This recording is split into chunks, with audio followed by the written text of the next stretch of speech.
Sejumlah warga negara Indonesia yang terlibat kasus hukum memilih kabur ke luar negeri. Sebagian besar terlibat kasus korupsi. Banyak di antara mereka telah berhasil ditangkap dan dibawa pulang ke Indonesia berkat kerjasama BIN dengan aparat penegak hukum lainnya.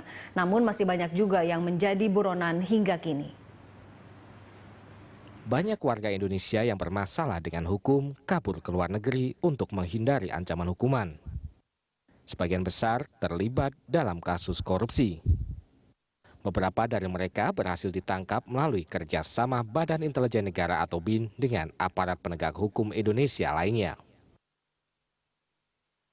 BIN memiliki peranan penting dalam menangkap dan memulangkan mantan Bupati Temanggung Toto Ariwibowo dan buronan kasus terorisme bom Bali II Umar Patek.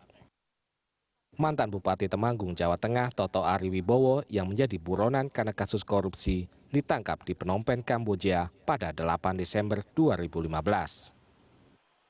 Toto bersembunyi di Kamboja selama 4 tahun. Sebelumnya, Toto telah divonis hukuman 7 tahun penjara.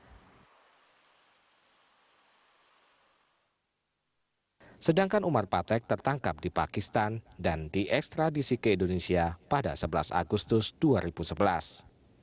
Umar Patek kemudian divonis 20 tahun penjara. Pemulangan dua buronan itu merupakan salah satu keberhasilan BIN dalam melacak buronan di luar negeri.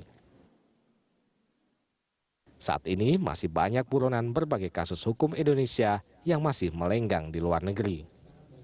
Salah satunya adalah terpidana kasus BLBI Joko Chandra. Hingga kini, Joko Chandra belum bisa ditangkap meski sempat diketahui berada di Papua Nugini. Buronan koruptor lain yang masih berada di luar negeri seperti Edi Tansil dan juga Rafat Ali Rizvi dan Hesham Al-Warak yang terkait kasus Bank Senturi.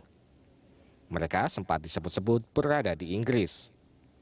Sebagian buronan kasus hukum di Indonesia lainnya dilaporkan masih berada di Singapura.